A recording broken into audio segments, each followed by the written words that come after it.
Jaqueline Cassol. É um prazer recebê-la aqui.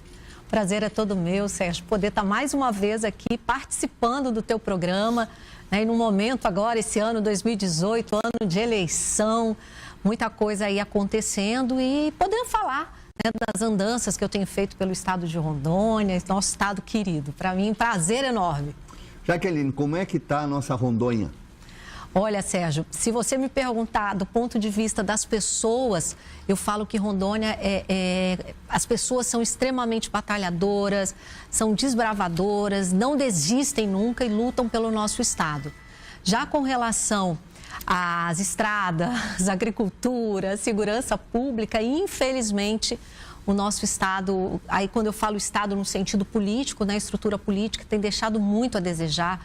Os nossos agricultores têm penado muito, a gente tem visto, tem ouvido, tem sentido, Sérgio, as dificuldades nos 4 cantos do estado de Rondônia. Então, tem muita coisa boa acontecendo também, Cone Sul, aquela região de soja muito bonita, 429 também, mas as pessoas precisando muito, a nossa agricultura precisando muito de apoio.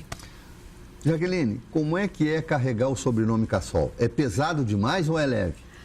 Olha, Sérgio, na verdade, assim, em algumas circunstâncias as pessoas, né, falam assim, mas é porque tu é Cassol, porque tu é Cassol. Não sei se é porque eu cresci de uma forma muito simples, né, com os meus pais sempre trabalhando, eu trabalhando, cresci na roça, estudei na linha, 45, 2 anos, né, fui a pé, voltei, então, assim, tem a questão da responsabilidade no sentido de trabalhar sempre para que não haja nenhuma mácula no nosso nome, né? Mas tem a questão também muito boa de ser pioneiro. Meu pai, 40 anos de Rondônia, nós vamos para 41 anos de Rondônia, então eu vim com 3 anos, Sérgio, já vou aí para os 44, então assim, ajudamos a desbravar a Rondônia, construímos uma história de trabalho, construímos um nome na política.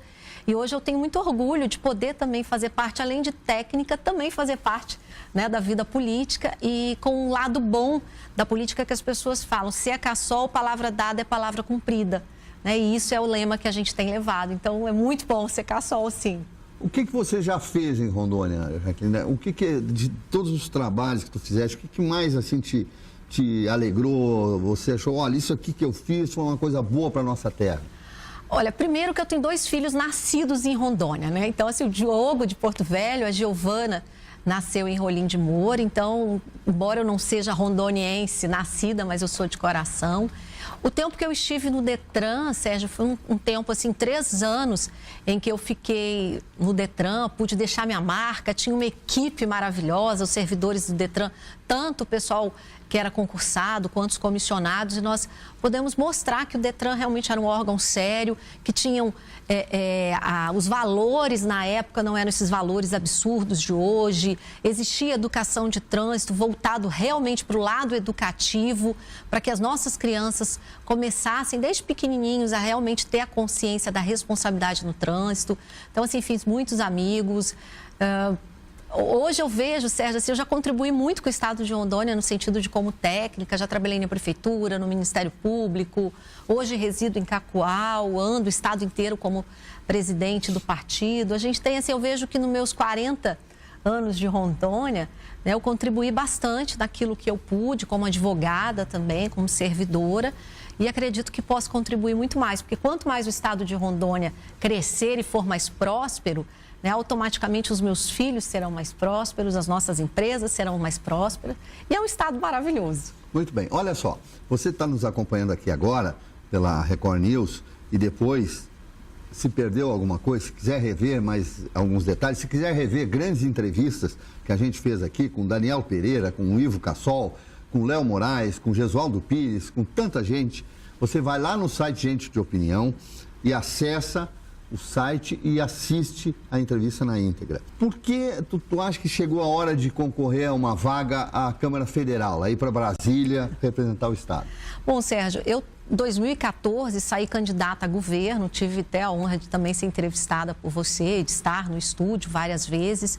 Deixei, né, a minha contribuição com o plano de governo e não parei de trabalhar.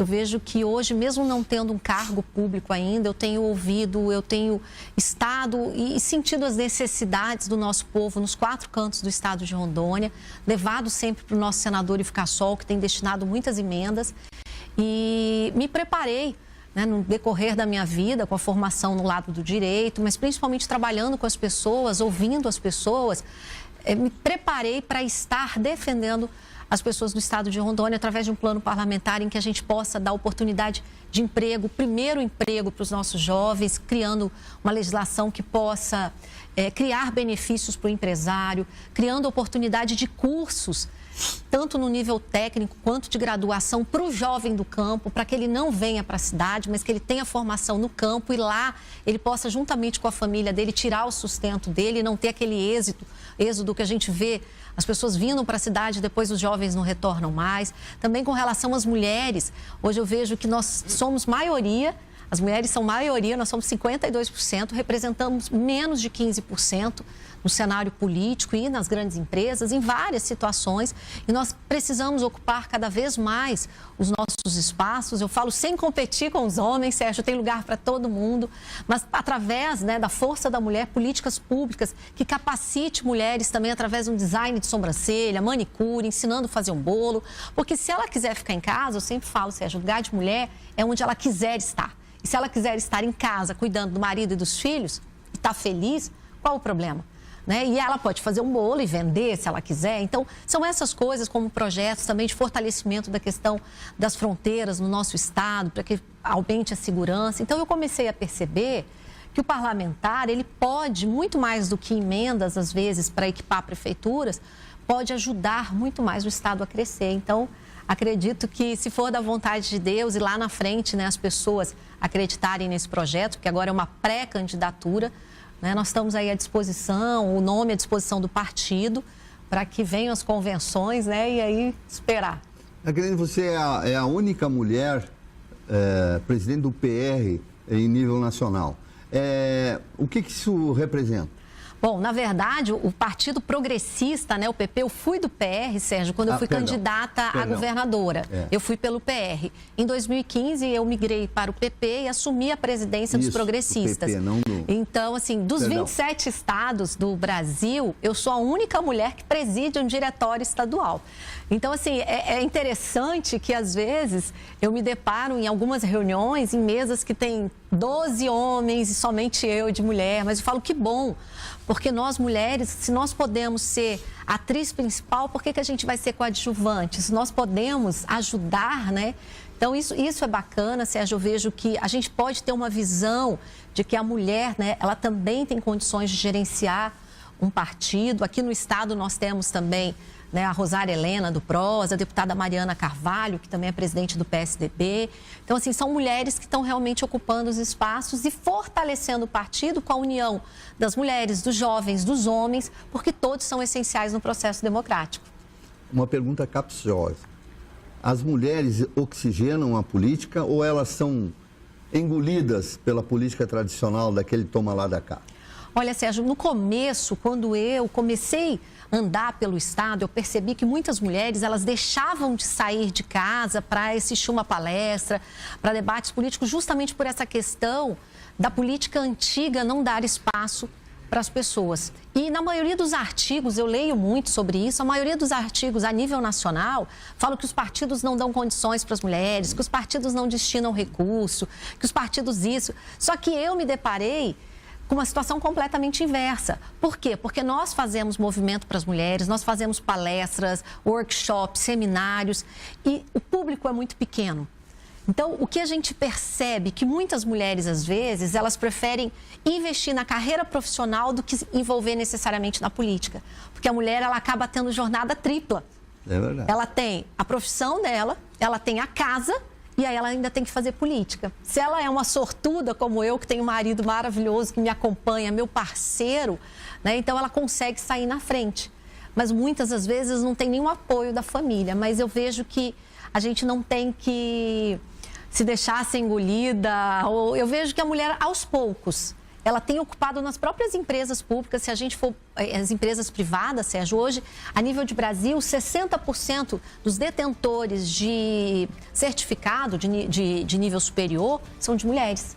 Mas nós ocupamos menos de 20% dos grandes cargos. Jaqueline, a questão das mulheres no Brasil, há uma parte delas que está crescendo e uma parte delas que está sofrendo cada vez mais.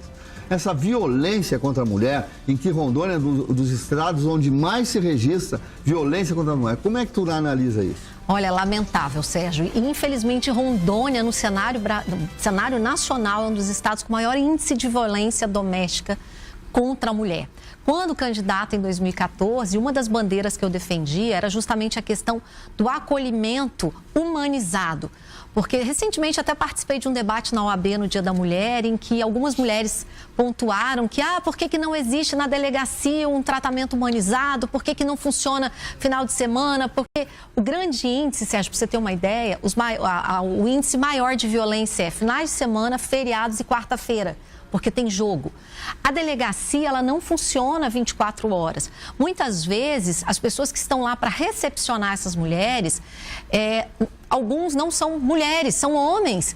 Então, a mulher, ela já tem essa dificuldade para relatar. E pior de tudo, Sérgio, ela vai, relata o problema e ela volta para onde? Para dentro de casa. Onde o marido, muitas vezes, a gente tem visto casos terríveis no estado, mata a mulher e os filhos. Então, eu vejo que, infelizmente, o nosso estado, ele deixa a desejar muito nessa questão de acolhimento da mulher, de políticas de incentivo para que a mulher denuncie. Porque não basta só denunciar, Sérgio, ela tem que saber que, por parte do Estado, ela vai ter um cuidado. Mas tem uma casa que ela fica abrigada de proteção, tal, mas isso são em casos extremos. A maioria dos casos, ela retorna para casa. E, Sérgio, um dado mais alarmante ainda, às vezes a gente acha que as mulheres que mais apanham são as que têm menos condições financeiras, mas não. Todas as classes sociais têm mulher que apanha. Então, nós temos que realmente incentivar que haja denúncias, mas que agora, nessas eleições de 2018, as pessoas possam avaliar muito as propostas de quem realmente tem algo concreto para oferecer. Porque, às vezes, prometem mundos e fundos, mas na prática deixa desassistido. Essa Lei Maria da Penha ajudou ou não resolveu nada? Olha, eu vejo que o índice, né? As pessoas falam, o índice aumentou muito. Eu falei, a Lei da Maria da Penha veio fazer com que as mulheres tenham mais coragem de denunciar. A gente percebe como o caso da própria Luísa Brunet, quando ela denunciou, como outras mulheres que denunciaram agressões, Sérgio, isso faz com que motive outras mulheres, porque assim, tanto a mulher que é vítima de violência doméstica quanto de abuso, ela tem uma dificuldade imensa, primeiro, de falar isso, porque primeiro que ela se acha que realmente ela é culpada, e eu falo com propriedade, porque assim, eu, aos meus 6 anos de idade, morava na fazenda, fui vítima de abuso por parte de um funcionário. E eu cresci com esse trauma. E eu só quando adulta, que aí tive a oportunidade de fazer o tratamento com psicólogo, depois fui para a igreja, liberei perdão e hoje eu trato isso com naturalidade. Não tenho vergonha de falar. Na minha campanha, num dos últimos debates eu falei, disseram, desespero de campanha. Eu falei, não é. As pessoas têm que perceber que assim, a mulher, quem sofre violência, não só a mulher, o homem também que é vítima de abuso ou a mulher no caso da violência doméstica, ela se sente primeiro culpada. Porque o agressor faz com que a pessoa se sinta culpada. Depois ele ameaça de morte os filhos. E aí ela pensa no julgamento da sociedade, Sérgio. Então, quando a gente relata, e como eu falei do evento da OAB que eu fui agora recente, e eu relatei dessa minha experiência, e eu percebi que outras mulheres também começaram a falar a importância que as pessoas têm que relatar e ajudar, porque senão a gente não vai mudar isso nunca, Sérgio. O que uma deputada mulher, claro, se é deputada é mulher, pode fazer para ajudar no Congresso Nacional a melhorar essa estrutura de proteção às mulheres? Na verdade, Sérgio, é aumentar a representatividade. Porque para você ter uma ideia com relação à lei, aquela lei final do ano da questão do aborto, que nem quando a pessoa sofre um estupro ou o feto tem alguma deformidade, a mulher não pode abortar, na comissão eram 10 homens e uma mulher. Ela foi a única que votou contra. Então você vai para outros debates em que a maioria é homem, por mais que alguns homens sejam sensíveis, Sérgio, mas não é ele que na maioria das vezes leva o filho no hospital e está faltando medicamento, não é ele que leva para a escola, porque eu sempre dou o exemplo, aqui em Porto Velho, um exemplo, o ônibus. Se for um homem que for fazer o traçado para onde o ônibus vai passar, ele tem uma ideia. Se for uma mulher ali, ela vai, opa, espera aí, deixa eu ver aonde tem um posto de saúde, aonde tem a escola, para facilitar a vida das mães. Então, as mulheres, elas sabem o que é, Sérgio, ter TPM, que para muito homem fala que isso é frescura. A mulher, ela sabe o que a outra realmente passa depois de ter sido vítima de uma violência. Então, a deputada federal mulher, eu falo que, primeiro, tem que ter maior representatividade. Eu trabalhei muito nesses 3 anos, incentivando outras mulheres a serem pré-candidatas nesse momento. Não tenham medo de não ter voto, tem que ir dar a cara e a gente chega lá. E com isso, as pessoas que votam também, porque a maioria dos eleitores, Sérgio, 52% somos de mulheres. E hoje existe um movimento que chama sororidade, mulher apoiando mulheres. Por que as mulheres não votam em mulheres, né? Então, isso já está sendo superado, as mulheres têm ajudado outras mulheres e eu vejo que a tendência, Sérgio, é crescer cada vez mais. A gente se fortalecer, você não vê homem criticando o homem. Né? Então, assim, é um movimento que está crescendo e eu acredito que a tendência é cada vez melhorar. Olha, Rondônia, nós estamos chegando agora na reta final do programa. Eu gostaria de ficar aqui com a Jaqueline horas a fio, porque ela tem muito a nos ensinar, a passar a sua experiência, a comentar coisas da vida que nos ajudam a compreender as coisas. Mas, infelizmente, nós temos que enfrentar o relógio. Jaqueline, nós temos aqui uma jovem vereadora que pode também ser candidata a deputada federal, é isso? É isso aí, a Cristiane Lopes é vereadora de Porto Velho, do Progressista, e é nossa pré-candidata a deputada federal também, está muito bem nas pesquisas, tem um trabalho muito bacana nas escolas com relação à Constituição para as crianças. Quero aqui dar a oportunidade também, Sérgio, mandar um abraço para o deputado Aelcio, que é o nosso deputado do Partido Progressista, que tem feito a diferença aí, economizando verba de gabinete, uma série de outras situações. Então, assim, a gente fica muito feliz de ter pessoas assim no nosso partido. E a Cristiane Lopes, ela é uma pessoa batalhadora, uma mulher que eu acredito que vai fazer a diferença e que aqui em Porto Velho também, né, ela já tem feito a diferença como vereadora e se Deus permitir, né, e o povo lá na frente também acreditar no projeto dela, fará a diferença para Rondônia. Por que você, Jaqueline, escolheu o Cacoal e não Rolim de Moura, ou Ji-Paraná, ou Porto Velho? Olha, Sérgio, primeiro, a minha filha, ela estava terminando o 9º ano, e nós morávamos em Rolim de Moura em 2016, e ela queria estudar, ir para um centro um pouco maior, e Cacoal hoje é referência de educação, são 6 faculdades, tem o IES, que é a Escola Integral, e aí ela manifestou o desejo de estudar ensino integral. E eu falei, então, surgiu a oportunidade também na época, fui convidada para ser procuradora jurídica do SAAI, e meu esposo montou um jornal eletrônico lá também, fazer o merchan aqui, www.correiodehondônia.com, e nós vimos a oportunidade de realmente ali na cidade agregar tudo isso, né? E estamos lá 1 ano e 4 meses, já compramos um apartamento, Cacoal é uma cidade maravilhosa, como tantas outras do estado de Rondônia, mas e principalmente porque fica bem no centro. Então, como presidente do partido, Sérgio, que anda muito os 4 cantos do estado, isso facilitou bastante também. Mas morei em Porto Velho 17 anos. Como é que é o site? Vamos repetir? www.correiodehondônia.com. Olha, lá no Correio de Rondônia você pode também ler o blog Opinião de Primeira, que é assinada por esse modesto jornalista aqui há muitos anos e que é reproduzido hoje em 43 sites no estado. Um deles é o do nosso... Luiz Paulo. Obrigado, Luiz Paulo, por nos permitir chegar também aos seus leitores.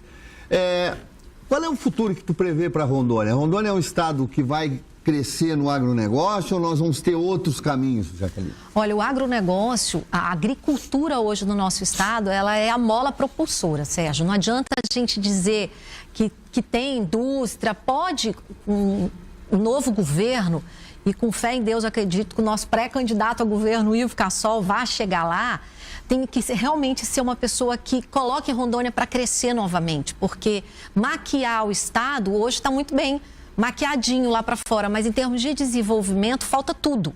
Então, o agronegócio é a mola propulsora, mas o nosso agricultor, ele precisa de incentivo, seja ele tanto de incentivo na parte de recurso, como na parte de estrutura, porque a Emater hoje, o pessoal que vai para o campo, né, eles têm dificuldade porque a Emater quase não tem recurso. Hoje, assim, se você for ver, não tem um projeto da agricultura voltado para o agricultor como nós tínhamos antes, o Promec, o Propeixe, o Semear.